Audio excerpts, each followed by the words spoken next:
Hello दोस्तों, channel पे आप सभी का स्वागत है। आज मैं आपको सिखाऊंगा कि गीज़र का एलिमेंट किस तरह से चेंज कर सकते हैं। तो सबसे पहले आपको इसकी एनआरवी को खोल लेना है। एनआरवी एक नॉन रिटर्निंग वॉल होता है। इसका गीज़र में लगा होना बहुत ज़रूरी होता है। अगर ये नहीं लगा होता है तो आपकी गीज़र की हीटिंग रॉड जल सकती है।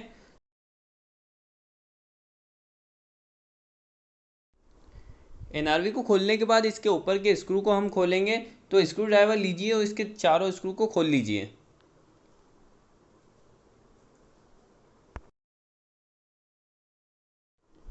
कवर खोल के इसको मैं थोड़ा साइड में रख देता हूँ।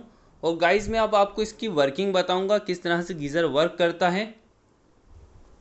गाइस देखिए, ये हमारा थर्मोस्टेट है। इसका वर्किंग होता है गीज़र को ऑन ऑफ करना और टेम्परेचर को सेट करना। इससे आप टेम्परेचर को मिनिमम टू मैक्सिमम ले जा सकते हैं। मैं आपको बताता हूँ, ये देखिए, ये डायलर से आप टेम्परेचर को मिनिमम से मैक्सिमम तक ले जा सकते हैं। और आप इसे मैन्युअली ऑफ भी कर सकते हैं। आप इसको direction wise left hand side घुमाएंगे तो ये मैन्युअली ऑफ हो जाएगा। तो गाइज, ये हमारा थर्मोस्टेट का वर्किंग होता है। और इसमें है ये दो लाइट्स दे रखी हैं। जब गीज़र ऑन होता है तो रेड लाइट जलती है, और जब हीटिंग करता है तो ये ग्रीन वाली लाइट जलती है। तो ये इसका मैकेनिज्म होता है दोस्तों। और गाइज, ये होता है हमारा थर्मल कट ऑफ। तो इसको मैं बाहर निकाल के आपको अच्छे से बताता हूँ। ये ब्लैक कलर का जो आपको दिख रहा है ना, ये हमारा थर्मल कट ऑफ है। तो इसे हम खोल लेंगे सबसे पहले। थर्मल कट ऑफ निकालने के लिए सबसे पहले हमें इसके ऊपर के नट को खोलना पड़ेगा। इसके ऊपर के नट को खोल लीजिए।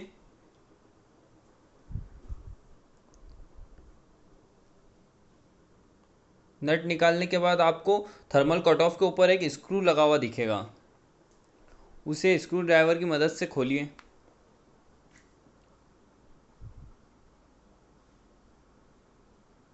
नट और स्क्रू दोनों खोलने के बाद आपका थर्मल कट ऑफ पूरा बाहर आ जाएगा। देखिए, हमारा थर्मल कट ऑफ बाहर आ गया है।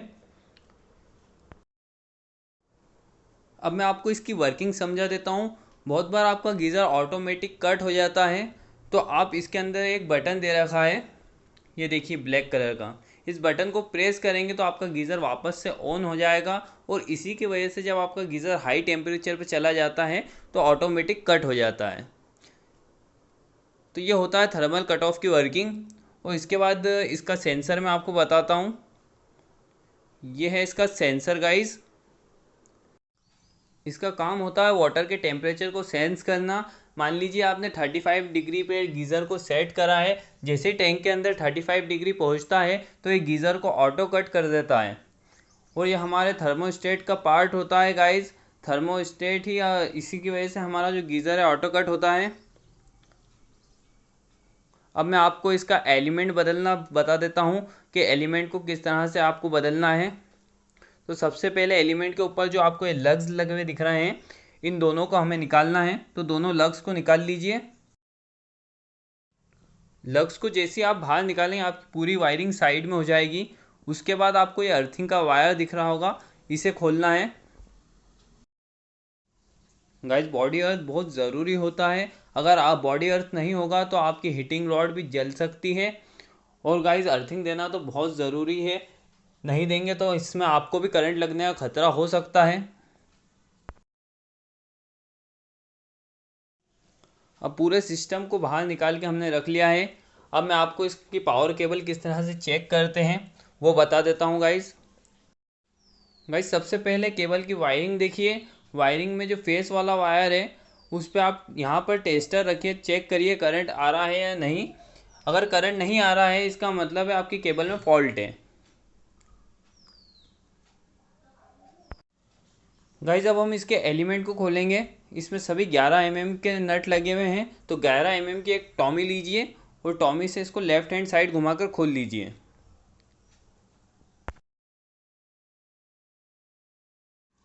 गाइस, सभी नट को मैंने खोल लिया है। अब इसके ऊपर की प्लेट को हटाइए।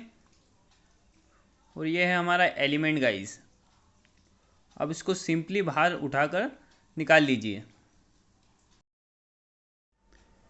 देख सकते हैं गाइस, हार्डनेस की वजह से पूरी रॉड जाम हो चुकी है। जिस वजह से वर्क नहीं कर रही है और पानी गर्म नहीं हो रहा है। दोस्तों इस पैकिंग का हमें ध्यान रखना है, ये नए एलिमेंट के साथ नहीं आती है, तो इसे संभाल के रखिएगा। अगर पैकिंग नहीं लगाएंगे तो आपका गीज़र लीक करेगा, तो लीकेज का इशू ना आए इसलिए पैकिंग को अच्छे से लगाना है। तो अब नए एलिमेंट के अंदर पैकिंग लगाइए। सबसे पहले पैकिंग को लगाने के बाद रॉड को अंदर लगा दीजिए। दोस्तों एलिमेंट को आप किसी भी डायरेक्शन में लगा सकते हैं, डायरेक्शन का कोई इशू नहीं रहता इसमें। बाकी हमारी जो वायरिंग थी उसी के हिसाब से हम लगाएंगे तो इसका कनेक्शन करने में भी हमें इजी रहेगा। तो डायरेक्शन उसी हिसाब से रखिए जिस हिसाब से कनेक्शन था। यह अब हमारा एलिमेंट लग गया है। अब हम इसके ऊपर की प्लेट को लगाएंगे। गाइस प्लेट को हमें सभी स्क्रूज के ऊपर प्रॉपरली बिठाना है, नहीं तो आपकी प्लेट अच्छे से नहीं लगेगी। सभी स्क्रूज को अच्छी तरह से बाहर निकाल लीजिए। प्लेट को इस तरह से फिक्स करिए कि सभी स्क्रू आपके बाहर आ जाएं। ये हमारे स्क्रूज प्रॉपरली बाहर आ चुके हैं। अब हम इसके ऊपर नट को लगाएंगे। वापस से जो आपकी टॉमी थी 11 नंबर की उसको लीजिए और स्क्रू को अच्छे से टाइट कर दीजिए। और दोस्तों नट लगाते टाइम वाइसर का भी हमें ध्यान रखना है। अगर वाइसर नहीं लगाएंगे तो आपका एलिमेंट प्रॉपरली टाइट नहीं होगा, जिससे आपका गीज़र अच्छे से वर्किंग नहीं करेगा। तो वाइसर का भी आपको ख़ास तौर पर ध्यान रखना है। दोस्तों प्लेट को लगाने के बाद अब हम इसके कनेक्शंस को वापस लगाएंगे। तो सबसे पहले हम थर्मल कटआउट को लगाएंगे। जिस तरह से हमने थर्मल कटआउट को निकाला था, सबसे पहले उसके ऊपर की प्लेट के स्क्रू को कसना है। तो सबसे पहले थर्मल कटआउट के स्क्रू को कसिए। स्क्रू को लगाने के बाद क्लिप को बिठाइए और उस पर वाइसर रख के नट को टाइट कर दीजिए। नट को अच्छे से टाइट करिएगा जिससे आपका थर्मल कटऑफ मूवमेंट ना कर पाए। दोस्तों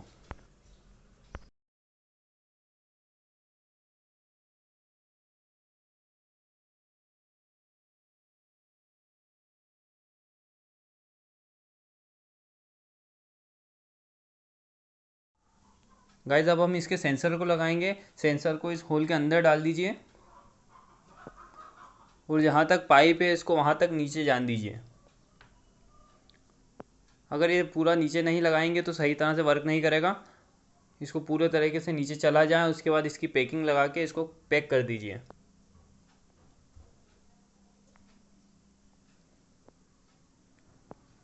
इस तरह से इसको पैक कर दीजिए।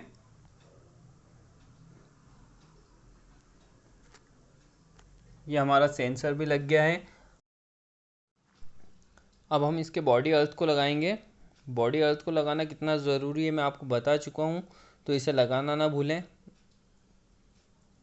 इसको अच्छे से टाइट कर दीजिए दोस्तों लगाकर।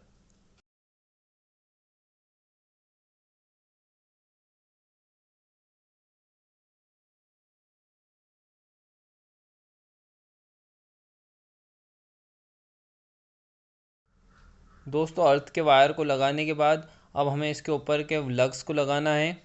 जो एलिमेंट के ऊपर से हमने लग्स को निकाला था उन्हें लगाना है। एलिमेंट के अंदर दो रॉड होती है, एक में हमें फेस देना होता है और एक के अंदर हमें न्यूट्रल लगाना होता है। ऐसा ज़रूरी नहीं है, आप न्यूट्रल को और फेस को किधर भी लगा सकते हैं। तो आप अच्छे से लग्स को टाइट कर दीजिए। ये हमारे लग्स अच्छे से फिक्स हो चुके हैं। सारा कनेक्शन हमारा हो चुका है। अब हम इसकी लाइट्स को लगाएंगे। तो ऑन ऑफ वाली लाइट रेड में और हीटिंग वाली ग्रीन में। गाइस सभी कनेक्शंस हमने कर दिए हैं। अब इसके ऊपर के कवर को हम लगाएंगे और चारों स्क्रू को लगाने के बाद इसे हम टेस्ट करेंगे कि हमारा गीज़र अच्छे से वर्क कर रहा है या नहीं। तो आइए गीज़र को टेस्ट करते हैं। गाइस देखिए हमारा गीज़र ऑन हो चुका है। अभी हमने एलिमेंट को ऑफ़ कर रखा है। यहाँ से आप एलिमेंट को ऑन कर सकते हैं। गाइस वीडियो अच्छा लगा हो तो चैनल को सब्सक्राइब करें और किसी भी तरह के स्पेयर पार्ट्स की ज़रूरत हो तो हमें कांटेक्ट करें और कुछ भी डाउट हो तो कमेंट में पूछें। Thank you guys.